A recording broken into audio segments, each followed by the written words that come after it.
Hi, and welcome to my new podcast. There's a book for that, with me, Brimby, your host, and the resident bookworm in any friend group. The premise is simple. I love a good research-intensive podcast, but often they're coming from a very similar, narrow perspective. And I wanted something with a wider frame of reference.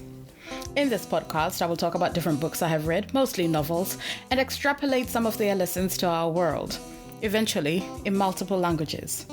So if you, like me, would like to understand the world from the perspective and often the literature of the global south, from those on the underside of history, the stories that often go untold, then maybe this podcast is for you. Today, we're going to be talking about one of the main issues of the moment, hoping to come out on the right side of history of this. It's not how I plan to launch my podcast. We were supposed to be talking about Idris Elba as a giant wish-granting genie, but oh well. I would still like to welcome you to the pod. I hope you will find it occasionally funny. Not today. And informative and thought-provoking, but for this first episode, we are starting out sad. So I apologize in advance. There will be some descriptions of torture in it, so if that's not your bag, please come back next week to talk about the Emperor's New Clothes and Enron, or skip ahead. I'll let you know when it's coming. As Palestine burns, there are many powerful voices who support this conflict. They have their reasons. Time will tell if they're justified. There are many who disagree, who think that the collective punishment, displacement, and genocide of an entrapped, colonized population is wrong. There are also those who hold their ground in the middle, where it seems safe, where they can hide, hedge their bets, wait for the winners and losers to be declared. This might seem like a winning strategy, to be silent and wait, not reveal too much, claim ignorance, not take sides. But it is an act of cowardice. And in a world in which popular opinion is a driving force, silence is in fact acquiescence. In the words of Arundhati Roy, author of excellent inscrutable books, though in a different context, quote, "The trouble is, once you see it, you can't unsee it. And once you've seen it, keeping quiet, saying nothing, becomes as political an act as speaking out. There is no innocence. Either way, you're accountable." End quote. We have all seen what's happening. It has been advertised on our screens and we have seen it. It has been shouted from the rooftops and we have heard it. It has disrupted our travels, animated water coolers, burned up our data. We know. As Palestine burns under attack from an occupying force supported by Western governments, for some among us the natural reaction is to look away. This is too heavy for me, we might say. Well, they started it, I think. People are dying everywhere. Why doesn't anyone care about insert name here? It's natural, if you're unaffected, to seek excuses for looking away, to justify apathy or hatred, innocence or self-concern. The world is very big, and its problems can often seem overwhelming. And we, who are small and powerless and can barely pay our bills, take care of our children, feed ourselves, why should we concern ourselves with what's happening thousands of miles away? I understand. Sort of. I have known fear. That uncomfortable knot in your stomach that causes you to look away when you should be brave enough to look even closer, to reach in and touch what will surely hurt you. I have known what it is to be laden with responsibilities, barely keeping my head above water and struggling with the constant myopia brought about by the nature of everyday living. I have experienced the gravity that keeps your feet on the ground, killing dreams in the hopes that one day things will be better, easier, or lighter. I also know that I do not necessarily have the strength within myself to do the things that must be done at the right time. Fortunately, over the years, I've learned how to borrow strength, and it is that borrowed strength that I would like to share with you now as we think about how best to resist the temptation to be complicit, to be silent witnesses to a genocide. In my 20s, I consider myself terrifically old now that I'm in my 30s, but in my 20s, I was optimistic. Life had thrown a lot of shit at me, but I still had the hope that one day my day would come and that things would turn around. It was like Martin McCutcheon. I don't know if anybody remembers that, but I was like, this is my moment. My moment hadn't come, but I hoped that one day it would, you know? I no longer hold on to these hopes for myself. Not really. But I try to retain a little flame of hope for the world. In the past few weeks, though, it has been difficult to keep that flame going. In my 20s, I did have that energy to keep the flame not just alive, but well-stoked and warm. And of course, I used a lot of that energy to read, indiscriminately. I came across a book, probably in the Senate House Library, about the struggle for liberation of South Africa under the apartheid government at the time. The book, Strike a Woman, Strike a Rock, stayed with me for a very long time. It profiles women who were active against the apartheid government across the cross-section of white and black women, telling their stories in their own words. Occasionally, over the years, that knot in my stomach would come back as I thought about one particular person, Ivy, one of the women interviewed in the book, and what she had gone through. I didn't remember anyone else's name in the book, but somehow her story embedded itself in my consciousness. And perhaps because it was while I was reading her story that I chickened out and put the book down permanently. I should have persevered and kept going, but I gave up because it was too awful, too sad. I gave in to fear.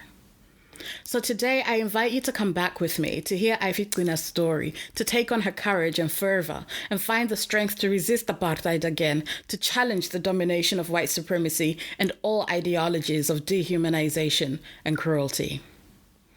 Following the fall of the apartheid government in 1991, after decades of activism and, of course, international sanctions, Ifiklina served as an MP for the ANC from 1994 until her retirement in 2004.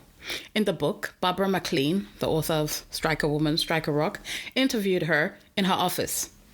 Ifiklina describes her experiences, the intimidation, the death of her children, and her motivation. In an article in the Sowetan Live, a South African publication, following her death in 2021, we learn from an official ANC statement, quote, Ifiklina was orphaned at a very young age and got her primary education through a church school. She joined the ANC Youth League in the 1950s and was active in bus boycotts and protests against Bantu education. Her children were born when the organizations were banned, and to ensure their political consciousness, she got her uncle to write out the Freedom Charter from memory. It was prohibited to be printed in those days. After the 1976 Soweto student uprising, Gcina committed herself to the revival of the Federation of South African Women. When the Port Elizabeth Black Civic Organization was established, she headed the Women's Committee and in 1983 was elected the first Port Elizabeth Women's Organization chair. Among activists, Ifiklina was notable for her courage, her steadfastness in adversity. Not only was she frequently detained and assaulted, but her house was petrol bombed and at one point sprayed with acid. Gcina was severely tortured through beatings and suffocation by named members of the security police in Port Elizabeth during the state of emergency in July 1985. She was again detained from June 1986 to June 1987. She lost 3 of her sons in the struggle, 2 in combat and 1 in exile.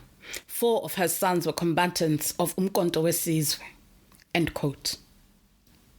The Freedom Charter mentioned there, which she insisted that her children should know from an early age, still informs the South African government's ANC's basic statement of principles.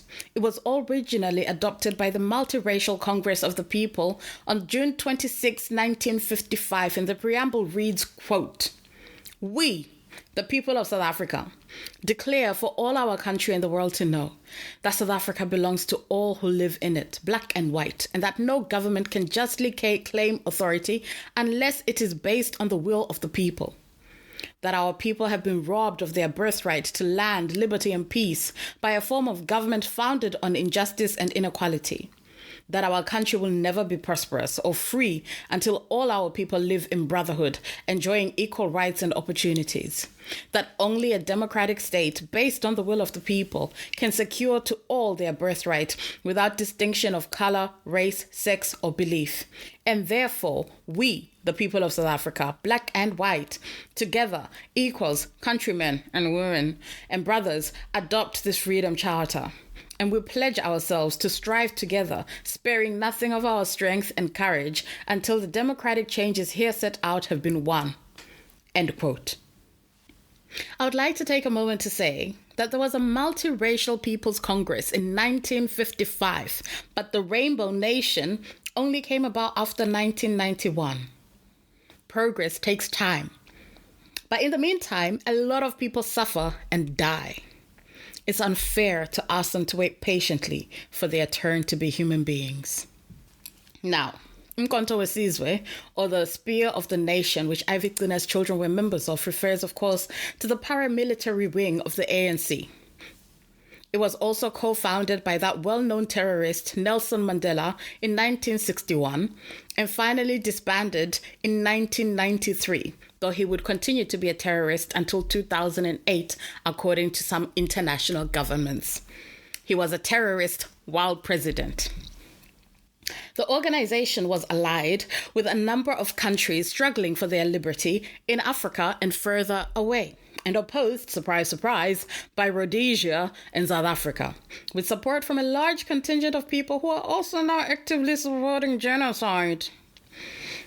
Umkhonto weSizwe was founded following the Sharpeville massacre in 1960, when the South African police opened fire on a crowd of more than 5,000 protesters, killing 69 and injuring 118. As Africans, black people, in South Africa struggled for their liberty under the apartheid government, they found that things were getting worse and not better, leading them to decide that it was time for a paramilitary wing. At the Rivonia trial, Rivonia is a place, and Mandela was there with his comrades. They were charged with 4 counts of sabotage and conspiracy to violently overthrow the government. He was then found guilty and sent to prison, where he's remained for 27 years. Do you condemn him, this terrorist? He was, as I'm sure you know, a lawyer. And so when the time came, he used those skills to give an impassioned speech and apologia for the armed resistance and acts of sabotage that they carried out in pursuit of justice. I will read from that speech throughout this episode, starting with the following, in which he outlines the conditions under which Africans, black people, had been laboring in their quest for equal rights. Quote, "The African National Congress was formed in 1912 to defend the rights of the African people, which had been seriously curtailed by the South Africa Act, and which were then being threatened by the Native Land Act. For 37 years, that is until 1949, it adhered strictly to a constitutional struggle. It put forward demands and resolutions. It sent delegations to the government in the belief that African grievances could be settled through peaceful discussion and that Africans could advance gradually to full political rights. But white governments remained unmoved and the rights of Africans became less instead of becoming greater. In the words of my leader, Chief Lutuli, who became president of the ANC and was later awarded the Nobel Peace Prize, I quote, so now I'm going to read to you from Chief Lutuli's words. This is what he sounded like, for those who don't know. "Who will deny that the 30 years of my life have been spent knocking in vain, patiently, moderately, and modestly at a closed and barred door? What have been the fruits of moderation? The past 30 years have seen the greatest number of laws restricting our rights and progress. Until today, we have reached a stage where we have almost no rights at all." End quote. I will now continue with Mandela's words at the trial. In 1960, there was a shooting at Sharpeville. Mandela sounds like me, it's really weird, which resulted in the proclamation of a state of emergency and the declaration of the ANC as an unlawful organization. My colleagues and I, after careful consideration, decided that we would not obey this decree. The African people were not part of the government and did not make the laws by which they were governed. We believed in the words of the Universal Declaration of Human Rights, that the will of the people shall be the basis of authority of the government. And for us to accept the banning was equivalent to accepting the silencing of the African people for all time. The ANC refused to dissolve, but instead went underground. We believed it was our duty to preserve this organization, which had been built up with almost 50 years of unremitting toil. I have no doubt that no self-respecting white political organization would disband itself if declared illegal by a government in which it had no say. End quote. As I've grown older, I found Mandela to be perhaps overly optimistic. I suppose one does not become a lawyer unless one believes in the law. But I find that the law is rarely uniformly applied to brown and black people, so I'm therefore less inclined to believe in the validity of international law. However, as part of his speech, he said, of the systems which are now keeping a genocide going, quote, "From my reading of Marxist literature and from conversation with Marxists," there was a big deal about communism at the time, "I have gained the impression that communists regard the parliamentary system of the West as undemocratic and reactionary. But on the contrary, I am an admirer of such a system. The Magna Carta, the Petition of Rights, the Bill of Rights are documents which are held in veneration by Democrats throughout the world. I have great respect for British political institutions and for the country's system of justice. I regard the British Parliament as the most democratic institution in the world, and the independence and impartiality of its judiciary never fail to arouse my admiration. The American Congress, that country's doctrine of separation of powers, as well as the independence of its judiciary, arouse in me similar sentiments." End quote. I'm not sure what he would say if he was here today to see Palestine being bombed with white phosphorus against international laws and all those Magna Carta people creating draconian laws to oppress their own citizens should they dare speak out against a genocide. Perhaps he would have flashbacks and see that while things have ostensibly moved forward, white is still might and might is always right. In the face of such blatant revisionism and the use of international law to support the ethnic cleansing of a people, I believe that we have no option but to resist. We must resist the temptation to be silent in the face of genocide, the temptation to call it something other than what it is, the temptation to say Gaza is not a concentration camp, making it easy for those who would commit genocide to find and get rid of their victims, seeing as they're in a nice little box. We must resist the temptation to use nice words and say that it's not an ethnic cleansing, not forced displacement for the purposes of capitalism and white supremacy. We must resist and find the strength to denounce Islamophobia and the events that are taking place in Palestine right now. When I talk about resistance, especially at such a time when tensions are high and it's easy to get riled up and for what's happening in Palestine to be reframed or for other people to frame us talking about what's happening in Palestine as being anti-Semitic, but I'm okay with that. I've made peace with it. Okay. Speaking for myself, though, part of why I resist is because of the love that I had for a Jewish person in my youth.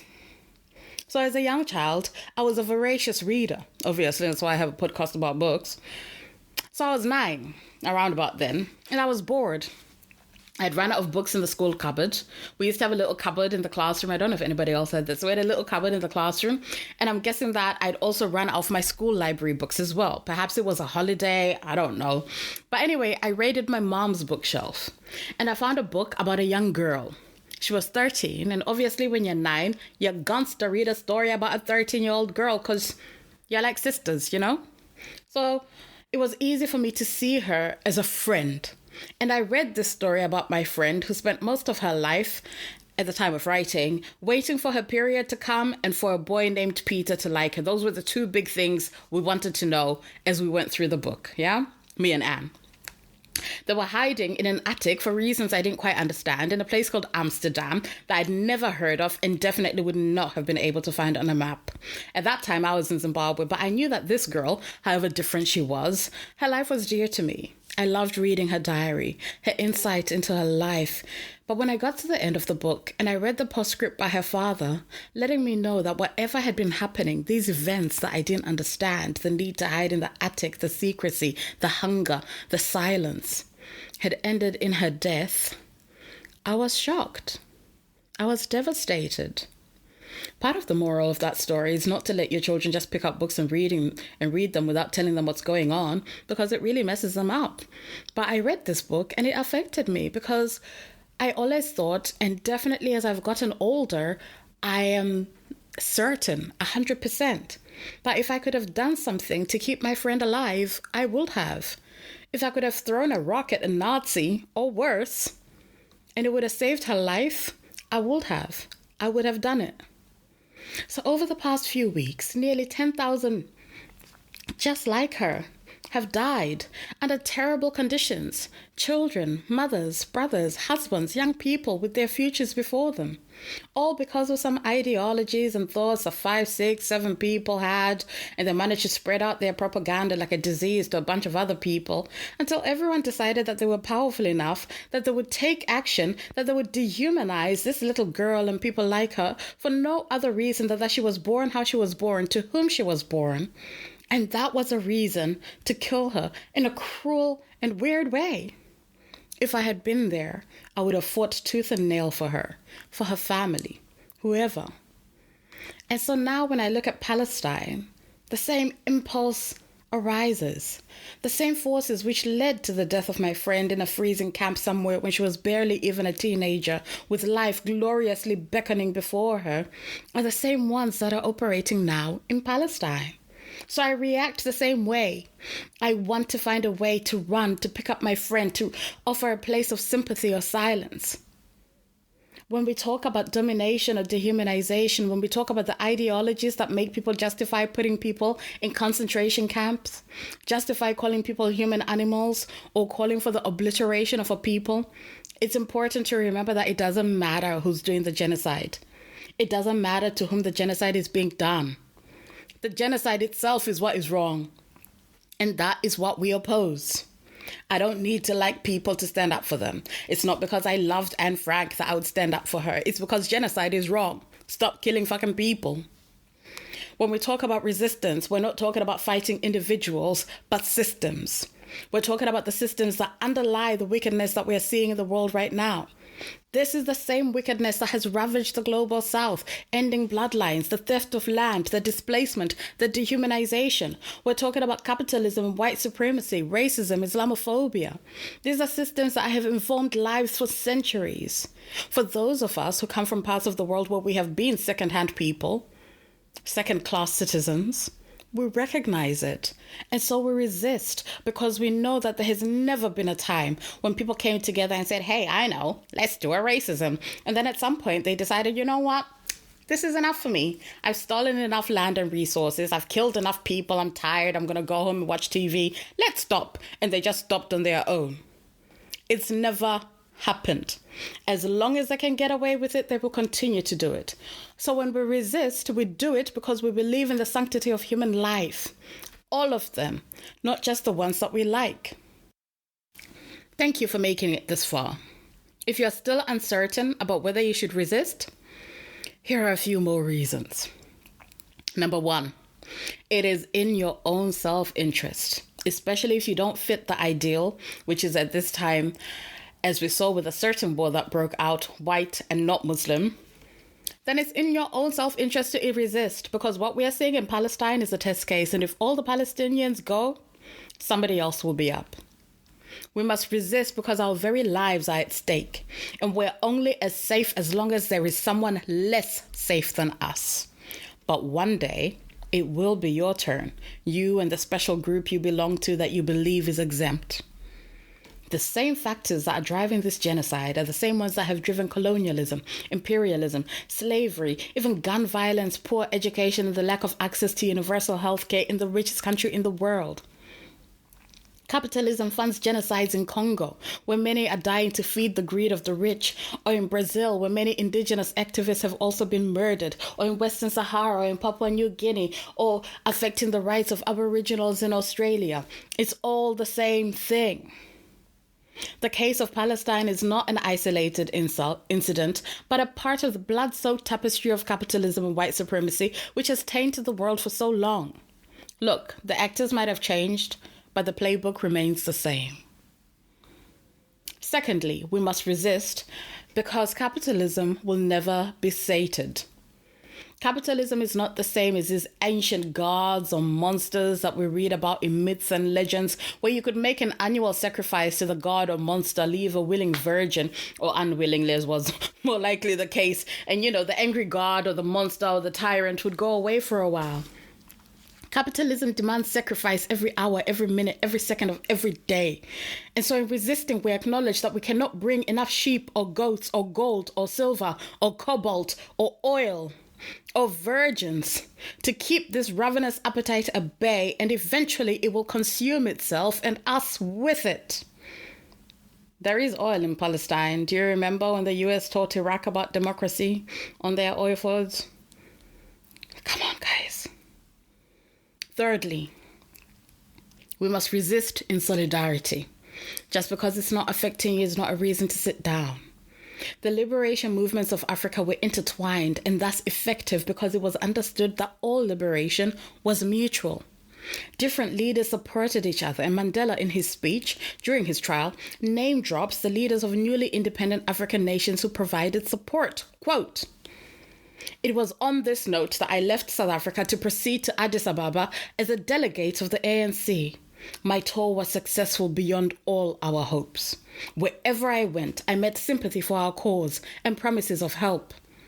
All Africa was united against the stand of white South Africa, and even in London I was received with great sympathy by political leaders such as the late Mr. Hugh Getskell and Mr. Grimond. In Africa, I was promised support by men such as Julius Nyerere, now President of Tanganyika, and Mr. Kawawa, then Prime Minister of Tanganyika. Emperor Haile Selassie of Ethiopia, General Aboud, President of the Sudan, Habib Bourguiba, President of Tunisia, Ben Bella, now President of Algeria, Modibo Keita, President of Mali, Leopold Senghor, President of Senegal, Sékou Touré, President of Guinea, President Tubman of Liberia, and Milton Obote, Prime Minister of Uganda, and Kenneth Kaunda, now Prime Minister of Northern Rhodesia, Zambia. It was Ben Bella who invited me to visit Oujda, the headquarters of the Algerian Army of National Liberation, the visit which is described in my diary, one of the exhibits." End quote.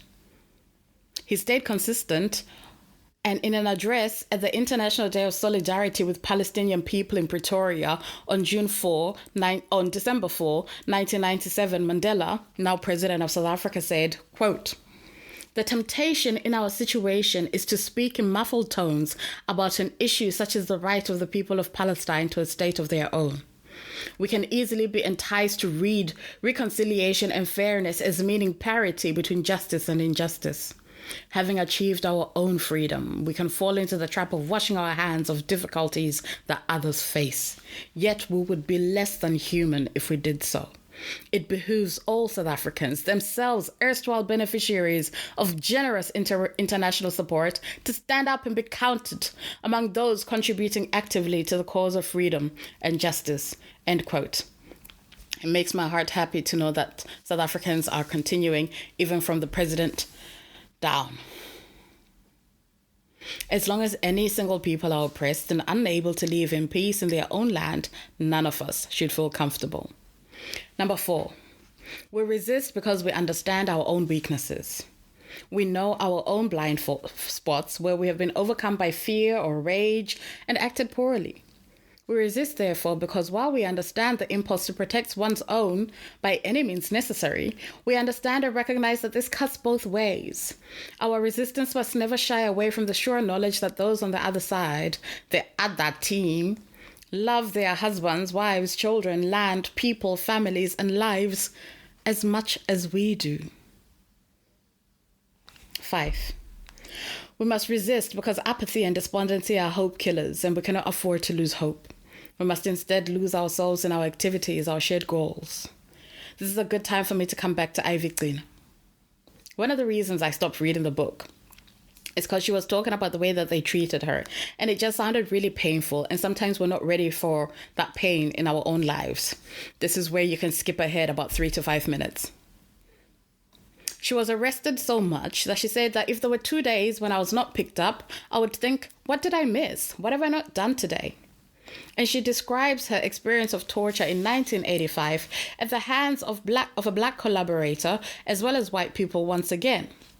Quote, "He hit me to the early hours of the morning, that black one. Skinfolk, kinfolk, etc. I don't know for how long.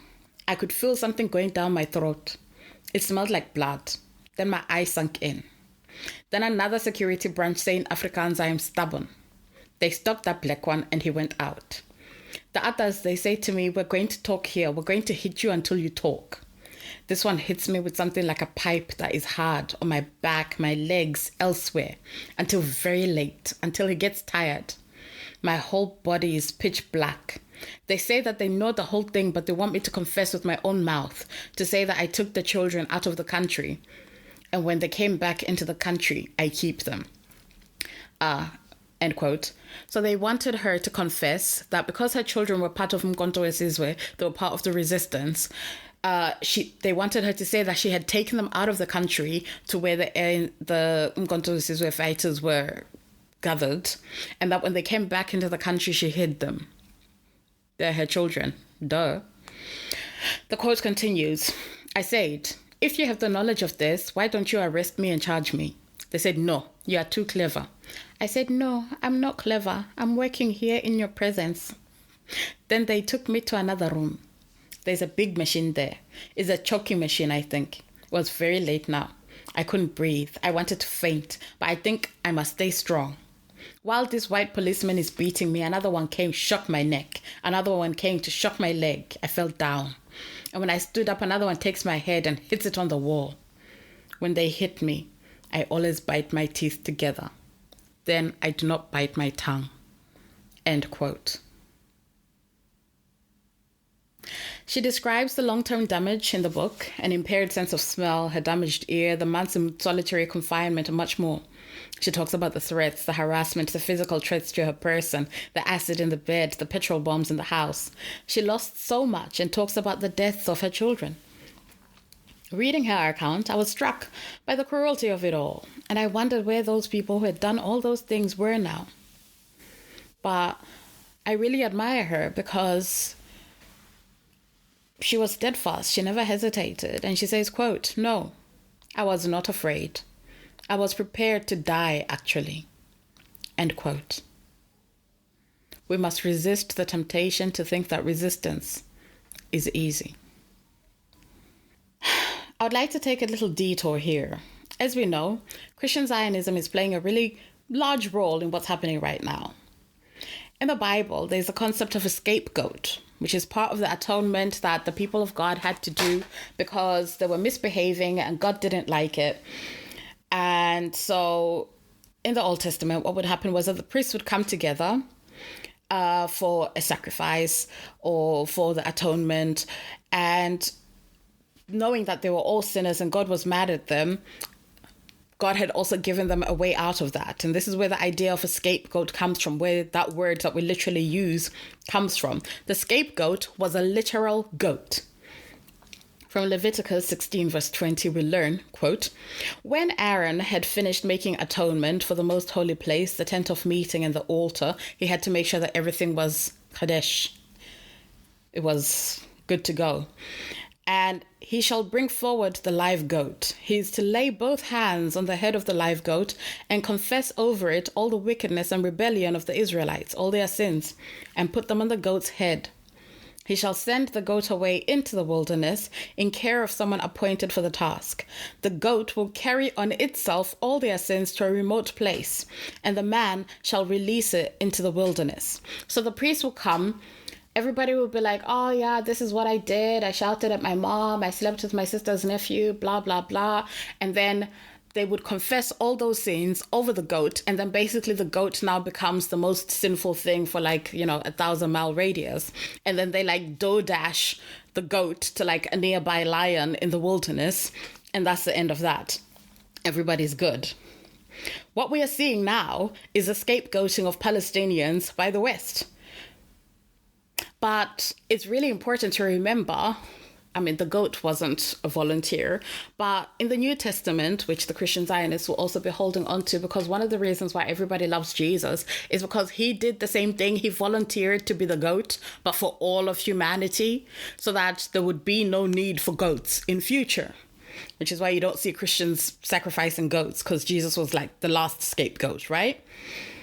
But really, it's important to remember there's no Palestinian who volunteered for this.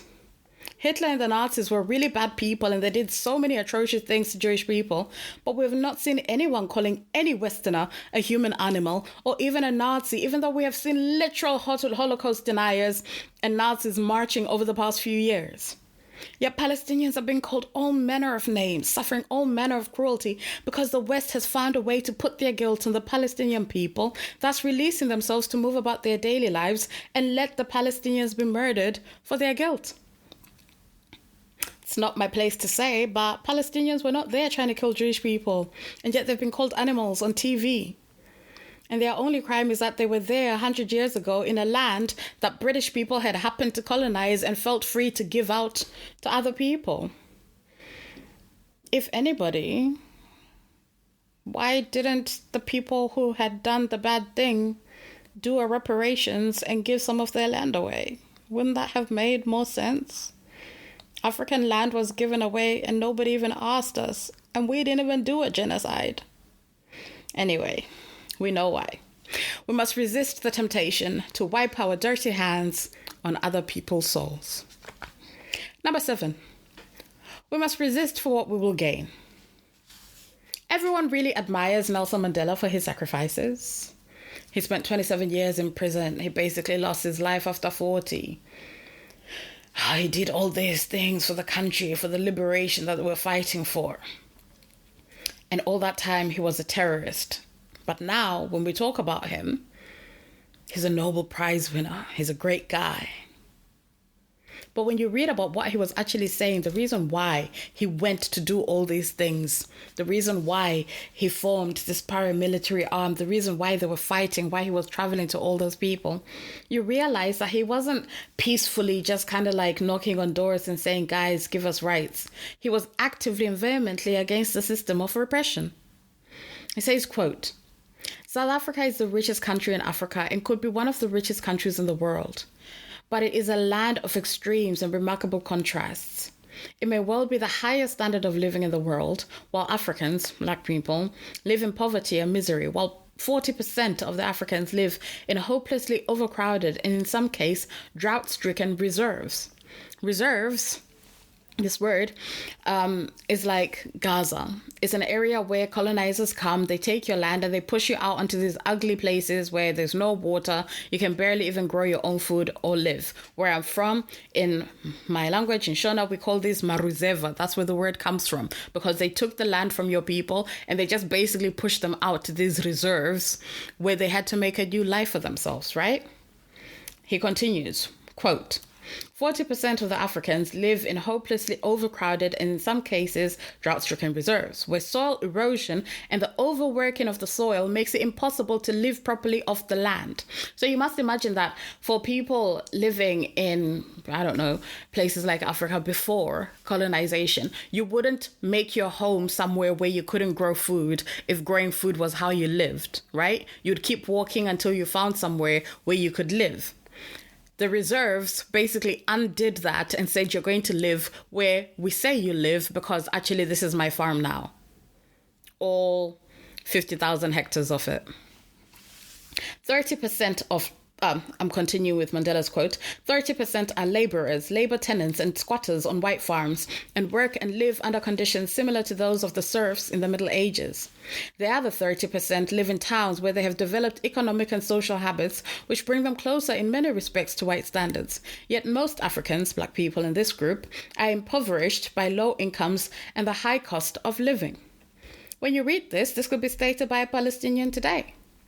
These are the words that resonate with many people who have experienced colonialism, who have experienced what it is to be a second-class citizen in their own home. The lack of human dignity experienced by Africans is the direct result of the policy of white supremacy. White supremacy implies black inferiority. Legislation designed to preserve white supremacy entrenches this notion. Menial tasks in South Africa are invariably performed by Africans. When anything has to be carried or cleaned, the white man will look around for an African to do it for him, whether the African is employed by him or not. Because of this sort of attitude, whites turn to regard Africans as a separate breed. They do not look upon them as people with families of their own. They do not realize that we have emotions, that we fall in love like white people do, that we want to be with our wives and children like white people. want to be with theirs, that we want to earn money, enough money to support our families properly, to feed and clothe them and send them to school. And what houseboy or garden boy or laborer can ever hope to do this? Africans want to be paid a living wage. Africans want to perform work of which they are capable of doing and not work which the government declares them to be capable of. We want to be allowed to live where we obtain work and not to be endorsed out of an area because we were not born there. We want to be allowed and not obliged to live in rented houses, which we can never call our own. We want to be part of the general population and not confined to living in our ghettos. We want to be allowed out after 11 o'clock at night and not to be confined to our rooms like little children. We want to be allowed to travel in our own country and to seek work where we want to, when we want to, and not where the Labour Bureau tells us to. We want a just share in the whole of South Africa. We want security and a stake in society. And above all, my lord, we want equal political rights because without them, our disabilities will be permanent. I know this sounds revolutionary to the whites in this country because the majority of voters will be Africans. That's the case now in South Africa. This makes the white man fear democracy. But this fear cannot be allowed to stand in the way of the only solution which will guarantee racial harmony and freedom for all. It is not true that the enfranchisement of all will result in racial domination. Political division based on color is entirely artificial, and when it happens, so will the domination of one color group by another. The ANC has spent half a century fighting against racialism. When it triumphs, as it certainly must, it will not change that policy. End quote. We must resist because that is human nature. This is number 8 now. Growing up, I was a fervent Christian, and one of my favorite books in the Bible was the book of Esther, in which we learn of an attempt to murder all the Jews. A lot of Jewish history has a threat of genocide in it, the threat of being wiped out, being so small, so insignificant among your neighbors that there's always the threat of death.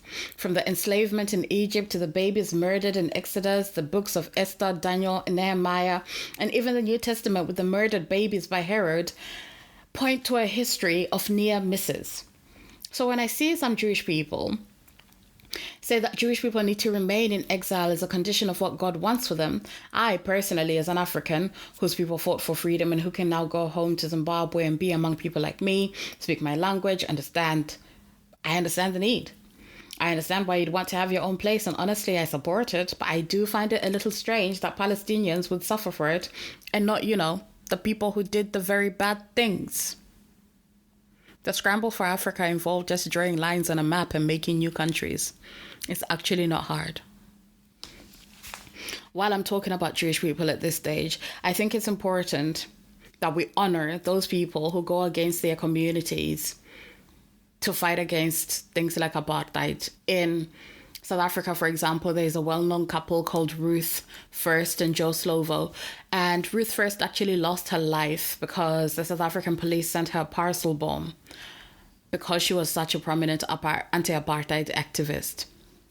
Her husband, Joe Slovo, lived to see the day when apartheid was over. Not much longer, but he lived to see it. And these people who go against their communities, who go against basically their self-interest, because what Mandela is talking about in the section before, where he says people are afraid of democracy because they're afraid that once the black people are free to vote, etc., it will be terrible for the white people. This is a legitimate fear. No, it's not legitimate, but it's an actual fear that white people have, that colonizers have. I don't think it's actually happened anywhere, but it's a fear that people have.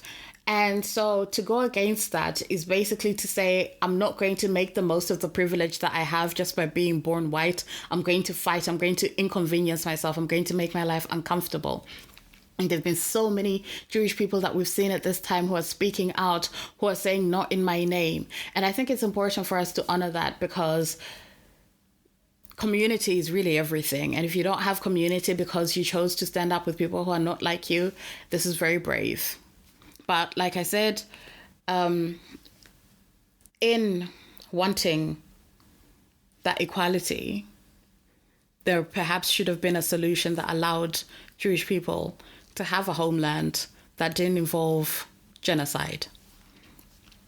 Anyway, in the book of Esther, we're now talking about resisting because it's human nature. In the Bible, in the book of Esther, one of my favorite books, it tells the story of a very beautiful, smart girl who's used by God and her uncle Mordecai, excellent name, to save the lives of the Jewish people. Backstory: Esther, or Hadassah, as she was known, an orphan girl raised by her uncle, ended up married to the king because he was basically collecting wives. He didn't like the first one, so he was like, I'll get a few more. At the same time, a big-time anti-Semite called Haman had sort of tricked the king into signing a decree to have the Jews in all of Persia murdered. Persia was like a fifth of the world at the time, so the decree meant that any Jewish people across the whole empire could be killed, which would have basically been an extermination, right? So Esther, at the prompting of her uncle, goes to talk to the king and says, dude, I thought you liked me. And he's like, I totes do, baby. What's up? And she goes, well, apparently you gave this guy Haman to kill my people. And the king's like, oh, I didn't know that that's what was going to happen, because sometimes our leaders sign things or say things without really thinking about the effects of what they're saying or signing. Either they're truly pernicious or super dumb. The jury's still out. Anyway, Esther goes, oh, well, since it was all a mistake, could you undo that? And that would be tickety-boo. And the king's like, I'm a man of my word. This is Persia. We don't lie. When I put my soul to a genocide, I can't undo it. But what I can do is give Jewish people the right to defend themselves. Thus, the Jewish people were able to take up arms and defend themselves and fight back against those people who wanted to kill them. And I think that that's a really important story. And the reason why is that if the Jewish people had simply taken up arms and defended themselves without the edict from the king saying that they could, they would have been in the wrong. That would have been illegal. That act of self-defense would have been illegal because only the state has the monopoly on violence, even if you're defending yourself and your people. Oftentimes, the difference between terrorism and self-defense is just about who supports you. So you need friends in high places to commit a genocide, like Haman. He had to come and ask for permission to kill these people. But on the other side of that coin, you also need friends in high places to defend yourself against genocide. Otherwise, you're a dirty, filthy terrorist. Would we condemn Esther and her people if they had taken up arms in their own defense? If the king had been like, sorry, babe, can't do anything about it. Nice to know you. Accept your death. The last few weeks have given me a lot to think about. So we've reached the end. Thank you so much for sticking with me. These are supposed to be 45 minutes and they're supposed to be a lot more fun, but here we are. The final thing is that we must resist in order to hold on to our humanity. I'm sure that future historians will have a lot to study about this period. But I believe that there are those for whom fellow feeling for other humans who are not like them is very low. Perhaps they don't even consider these other humans to be human at all. And for these individuals, the influx of videos online of people suffering, of dead babies, of beheaded people are quite titillating. These individuals are the same people who would have been going out on a day trip with their families to watch Christians get fed to the lions of the Colosseum. They would have aimed for front row seats to lynchings, taken pictures for the postcards, collected souvenirs from the guillotine, and wanted to be splattered by the blood that fell from people having their guts ripped out. They would have been the first to follow the groups chasing witches, watching them get drowned or burned at the stake while eating snacks and laughing. Curiosity would have driven them to want to know how loud a person can scream, how long it takes for someone to be boiled in oil. Maybe they would have made bets. They would have wanted to see the lions tear people limb from limb and would want to be there feeling the warm blood splashing on their bodies when dissidents were hung, drawn and quartered. Perhaps they would have sneakily cut off a finger or an ear to keep as a souvenir. Human beings have a long history of watching people that they don't like, disagree with, or don't look like being murdered in public, and for a long time that was entertainment. The history of watching black and brown bodies being violated is not new, and for those people who enjoy watching melanated people suffer, all their Christmases have come at once. And the longer that this goes on, the more those people will have to share, to laugh about, to glory over, and quite frankly, we can't let that happen. With the availability of social media, there's so much content that anyone who has these wicked hearts can just watch people suffer and cry to their heart's content, looking up the tiny, fragile bodies at any time. We are being forced to show bodies to prove that people died because world leaders are saying that these bodies don't exist. But by so doing, we're giving more access to these people. We must resist and fight to end the slaughter quickly so that those who have shown time and again that they don't believe that those who are not like them feel pain have nothing to play with. A month's worth of tears and anguish has not melted a single heart, and so we must accept the possibility that this is pleasing to them. We must thus resist to extinguish that fire, to suck out the oxygen from this system and make it impossible for people to continue exercising their lack of empathy. We must resist and deprive those who are so willing to believe in the superiority of one life over another of that which brings them joy. Let them be miserable. I will finish here with a final word from the terrorist Nelson Mandela. More strength for us to borrow, more wisdom for us to aspire to. Quote, "Our struggle is a national one. It is a struggle of the African people, the Aboriginal people, Sahrawi people, Palestinian people, Congolese people, Sudanese people. Inspired by our own suffering and our own experience. It is a struggle for the right to live. During my lifetime, I have dedicated my life to the struggle of the African people. I have fought against white domination and I have fought against black domination. I have cherished the ideal of a democratic and free society in which all persons live together in a harmony and with equal opportunities. It is an ideal for which I hope to live for and to see realized. But, my Lord, if it needs be, it is an ideal for which I am prepared to die." End quote. That concludes this first episode. Thank you so much for sticking with me. Please join me next week when I'll be talking about The Emperor's New Clothes and our book for the day, The Smartest Guys in the Room, talking about Enron. If you liked this episode, please pass it along. And in the meantime, a luta continua. Thank you.